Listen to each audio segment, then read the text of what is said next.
Ok, Carlos Vitorino aqui e no vídeo de hoje, Pronamp. Afinal de contas, saiu a segunda fase do Pronamp. São mais 12 bilhões e você não vai querer ficar fora dessa, não é mesmo? Então, quer saber como participar da segunda fase do Pronamp? Fica aqui comigo.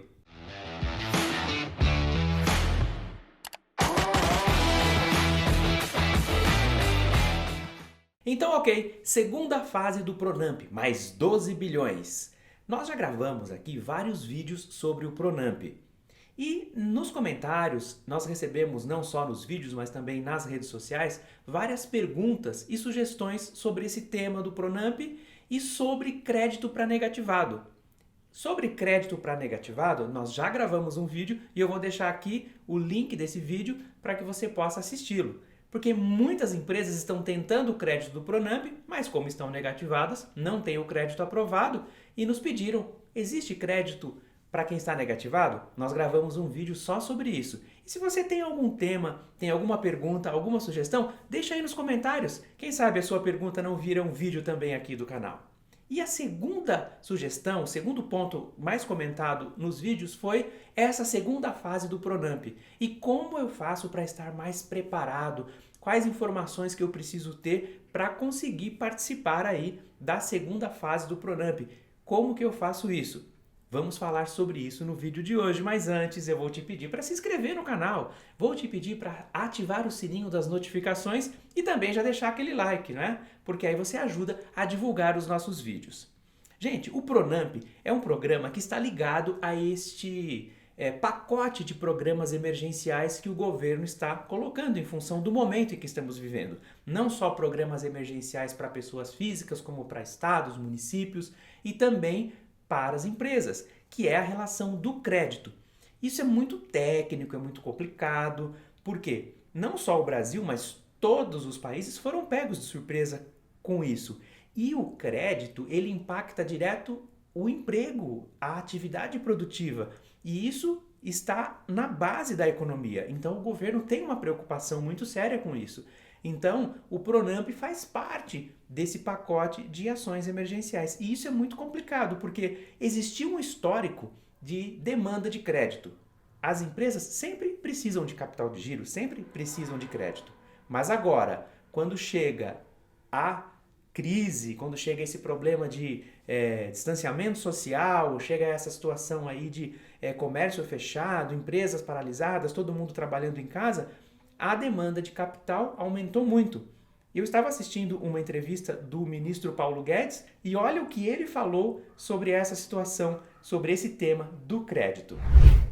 E com a maior franqueza, os programas de crédito, justamente onde nós temos o time mais técnico, nós temos uma equipe muito forte tecnicamente nessa área financeira. É o presidente do Banco Central, Roberto Campos, é o presidente da Caixa Econômica, que é o Pedro Guimarães, é o presidente do BNDES, o Gustavo Montezano, o presidente do Banco do Brasil, Rubem Novaes. É um grupo tecnicamente muito forte e eu até dei esse exemplo. Às vezes o time é o do Barcelona, mas perde também, perde jogo também. Então, apesar de ter tido um time muito técnico nessa área de crédito e finanças, a verdade é que o desempenho do nosso time, eu me incluo juntos, nessa fronte de crédito foi muito difícil, porque a verdade é que, como travou o país inteiro, a necessidade de capital de giro triplicou, quadruplicou. Então, mesmo expandindo o crédito como nós expandimos, a verdade é que continuou insuficiente. Ok, então você viu aí a dificuldade, o próprio ministro falando das dificuldades que eles tiveram e que realmente a demanda de crédito aumentou bastante. Gente, eu trabalho com crédito desde 2011. Nós atendemos empresas há quase 10 anos e realmente a demanda pela necessidade do crédito cresceu muito. E o que eu vejo é que as empresas precisam de informação e isso é muito importante. Então, agora nós temos uma oportunidade, porque já existiu, já se completou uma primeira fase do Pronamp. Então, agora para a segunda fase, nós temos aonde olhar, nós temos os dados para analisarmos e é isso que nós vamos fazer hoje, aqui juntos. E quem disse que essa segunda fase do Pronamp é a última fase? porque nós não sabíamos que iria ter uma segunda fase e ela está aí. Só está agora faltando a sanção presidencial para entrar ali no sistema financeiro mais 12 bilhões. Então, o que nós precisamos é estar sempre preparados. Não só porque é um programa emergencial. Toda empresa, na verdade, deve estar sempre preparada para a aquisição de crédito. E isso demanda o quê? Informação. Você precisa de informação para que você possa ter aí a sua empresa preparada para a aquisição de crédito sempre. Isso é muito importante. Então, será que vem aí uma terceira fase do Pronamp? Comenta aí, entra aí nos comentários e comenta. Será que vem uma terceira fase do Pronamp? Ó, eu vou dizer mais para você. Nós gravamos um vídeo aqui, eu vou deixar o link dele aqui também, numa entrevista que nós tivemos acesso da subsecretária especial do Ministério da Economia. E nós falamos ali sobre a possibilidade do Pronamp tornar-se um programa perene, um programa aí de acesso a crédito. E eu acredito que essa possibilidade existe, porque agora nesse momento de necessidade, nesse momento de dificuldade, de crise econômica, surgiu aí o quê? Uma demanda muito grande para crédito, demanda essa que já existia. Então, informação é poder. Para que você possa ter acesso a crédito, você precisa, entre outras coisas, estar muito bem informado, saber sobre as linhas de crédito, saber quais os procedimentos, quais os passos para que você possa conseguir. Na primeira fase do Pronamp, 217 mil empresas conseguiram acesso a crédito. E como que essas empresas ficaram sabendo? Por que elas chegaram na frente? O que fez com que essas empresas conseguissem e eventualmente a sua empresa não tenha conseguido? Então, vamos partir para essa análise. Falando em informação, nós vamos dar um pulinho agora ali no site do Sebrae, porque tem uma informação ali que ela meio que passou batido na primeira fase e é importante que você tenha ela agora para a segunda fase. Vem comigo aqui para o site do Sebrae. Pessoal, então agora aqui no site do Sebrae, eu gostaria de chamar a atenção para 2 pontos que são importantes. É óbvio que é importante que você se informe em tantas quantas forem necessárias as fontes de informação. E o site do Pronamp, ele traz aqui várias informações essas que nós já trouxemos nos outros vídeos do canal, mas eu gostaria de chamar aqui a atenção para esta informação, que são as instituições financeiras que estão participando neste momento do Pronamp. Vale lembrar que existem outras instituições que estão participando aqui e nós vamos ver depois mais adiante no vídeo, mas aqui tem a relação das instituições que estão participando, traz algumas simulações e exemplos, isso é muito interessante porque você pode encontrar algum exemplo próximo à realidade da sua empresa, e isso vai te ajudar bastante na tomada de decisão. Mas o que eu gostaria de apresentar para vocês aqui, que eu achei muito interessante, essa informação é legal, é quando o Sebrae fala aqui das garantias. Ele vem falando aqui, né, que as instituições financeiras que aderirem ao Pronamp poderão requerer garantia do Fundo Garantidor, do FGO, né? E que o FGO recebeu, foi na primeira fase, né, 15,9 bilhões, agora ele está recebendo mais 12 bilhões, mas essa informação não foi atualizada ainda aqui no site, até porque os 12 bilhões ainda não saíram, né? Mas olha que interessante, o Fundo do Aval às Micro e Pequenas Empresas, o FAMP, que é uma linha de crédito muito legal, que inclusive ela atende microempreendedor individual, pode ser utilizado em complemento ao FGO nas instituições financeiras conveniadas do Sebrae. Eu vou deixar então agora aqui no vídeo o link do vídeo aqui do canal que nós falamos sobre FAMP, para que você possa ter mais informações aí sobre o FAMP. Nós gravamos um vídeo já há algum tempinho atrás sobre o FAMP, que pode inclusive ser complementado aí com o Pronamp. Então isso é muito importante, né? Espero que essa informação realmente faça sentido e que você também pesquise e veja se existe aí a real possibilidade de você unir. Ok, você viu então no site do Sebrae que interessante. Existe aí a possibilidade de mesclar 2 programas, no caso o Pronamp e o FAMP, que é o Fundo de Aval para Pequena e Média Empresa. Então, tem um vídeo aqui no canal, vou deixar o link aqui, só falando sobre o FAMP. O FAMP não é um programa emergencial, ele foi potencializado agora por conta da grande demanda de crédito nesse momento de crise econômica, mas ele é um programa que existe há muito tempo. Então, você pode mesclar, você pode pegar uma parte do recurso que você precisa com o Pronamp e uma parte do recurso que você precisa com o FAMP. Mas para isso você precisa dar entrada no seu Pronamp em um banco credenciado no FAMP. Então, você precisa acessar o vídeo, o link está aqui para você, caso queira, mesclar os dois programas. Agora, sobre a primeira fase do Pronamp, a título de informação, para onde foi o recurso? Quantos bilhões realmente foram disponibilizados? Em quais estados da federação esses recursos foram distribuídos? Quais foram os bancos que participaram efetivamente da distribuição desse recurso? Nós sabemos de Caixa Econômica Federal, Banco do Brasil e Itaú, mas não foram só esses.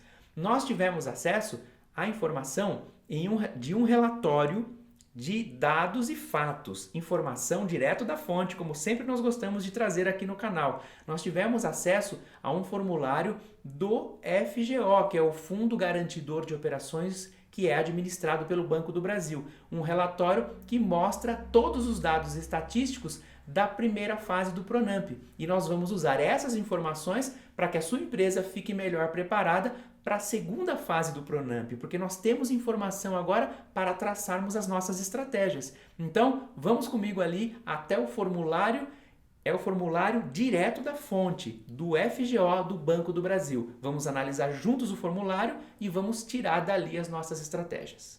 Ok, pessoal, então este documento é um documento que nós tivemos acesso através do Banco do Brasil, que é um documento, um relatório do Pronamp, da primeira fase do Pronamp, junto ao FGO do Banco do Brasil. Então, como vocês podem ver aqui, o documento é datado de 16/8/2020, então é um documento bem recente.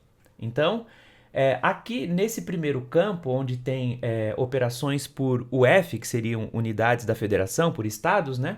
Mostra ali todos os estados e quanto de grana e quantas operações foram feitas do Pronamp por estado na primeira fase. Com destaque aí para São Paulo, que teve aí um total de 50.660 operações, 4.824 bilhões, melhor dizendo, 824 milhões. E depois Minas Gerais, com mais de 26 mil contratos, com quase 2,5 bilhões. Então, dá para perceber que na primeira fase o Pronamp atendeu aí todos os estados da federação, ou seja, todos os estados tiveram contratos de Pronamp. Depois nós temos aqui as operações por instituições participantes, e isso talvez seja o mais importante desse relatório, porque mostra quais foram os bancos, as instituições financeiras que participaram e qual foi o percentual de participação de cada uma delas. Nós temos ali então o Badesul, Banco da Amazônia, Banco do Brasil, com um percentual gigante, né? Bancob, Banrisul, BDMG, que é o Banco de Desenvolvimento do Estado de Minas Gerais. Depois nós temos o BNB, Caixa Econômica Federal, Itaú e Sicredi. E essas instituições aqui mostram os relatórios por participantes em percentual e depois o valor que cada instituição conseguiu disponibilizar, né? Conseguiu escoar aí na primeira fase do Pronamp. Depois nós temos aqui operações por público-alvo, que na verdade é microempresa e pequena empresa. No número de contratos, nós temos ali uma equiparação, né? Nós temos ali 51,7 de pequenas empresas e 48,3 de microempresas, quase que um empate técnico ali, né? No número de empresas, né? São 104 mil empresas, microempresas e 106 mil pequenas empresas. Mas quando vai ali para o valor, aí nós vemos uma discrepância, né? As pequenas empresas ficaram aí com 2/3 do montante disponibilizado e as microempresas com aí 1/3, né, do montante disponibilizado. Então dá para ver ali também por instituição, por número de contratos, né, o resumo dos participantes ali. Então, agora, dá uma olhada nesse gráfico aqui embaixo, que é o time, ou seja, dentro do mês de junho, julho e entrando aí em agosto, né, onde foram os picos dos contratos. Começou ali em junho, bem pouquinho, no 19 de junho foi o primeiro lote de contratos, então no mês de junho, né, e até o dia 3 ali de julho foi bem pouquinho, aí explodiu. Dia 6, 7, 8, 9, 10 de julho, explodiu. Depois houve uma queda no 11 e 12, depois ali do dia 13 ao dia 17 mais um pico, e no final do mês de julho ali mais um pico no dia 20 e 21. E percebam que agora, no mês de agosto, está zerado. Por quê? Porque ainda não começou essa fase aí, a segunda fase do Pronamp, que serão agora 12 bilhões. Então, essas informações são relevantes para que vocês possam aí, a partir disso, estabelecer as estratégias para participar na segunda fase do Pronamp. Vamos voltar então para a nossa análise. Ok, então você teve aí uma aula de Pronamp, tudo o que aconteceu. O Pronamp ele vem sendo construído e ao mesmo tempo sendo utilizado. A própria equipe econômica, os bancos, Banco do Brasil, Caixa Econômica, estão trabalhando esse programa ao longo do tempo e ele já vai acontecendo. Então você viu aí informações de locais, informações de data. Então agora, qual é a vantagem, gente? Você já sabe todos os bancos que participam e você sabe que você não precisa ir em um banco só. Você pode procurar todos esses bancos que estão aí na relação, desde que você tenha acesso a eles. Pensa que sempre você conhece alguém que conhece alguém que conhece alguém. Porque se você não tiver uma informação, uma facilitação para chegar ou no Banco do Brasil, caso você não tenha conta, ou na Caixa Econômica, ou mesmo no Itaú, ou mesmo na Sicredi, no Sicobi, o Banco Bradesco e o Banco Santander, eles divulgaram que irão participar da segunda fase. Inclusive tem um vídeo aqui do canal falando sobre isso, sobre a participação do Bradesco e do Santander. Vou deixar o link do vídeo aqui também para que você vá lá e tenha informação. Então você sabe a relação dos bancos, você sabe que novos bancos irão aderir. Você precisa fazer o quê? Você precisa se antecipar e já abordar esses agentes financeiros. Porque se não der certo com um, pode dar certo com o outro. E se você precisar misturar ainda o Pronamp com o FAMP, você deve focar nos bancos que são cadastrados no FAMP. Ok? Outra coisa importante dessa situação. Os 12 bilhões ainda não saíram. Então é tempo ainda de trabalhar esse recurso, de trabalhar essa aproximação com esses agentes financeiros. E nós estamos de olho. Assim que esse recurso estiver disponível, nós vamos trazer aqui um vídeo no canal. Por isso você precisa estar inscrito no canal e precisa também ativar o sininho das notificações para que você saiba a informação, receba a informação logo que ela estiver disponível. E não esquece de deixar os seus comentários, as suas sugestões e o que você gostaria de saber sobre crédito, porque aqui o dinheiro barato existe, está disponível e eu te vejo no próximo vídeo.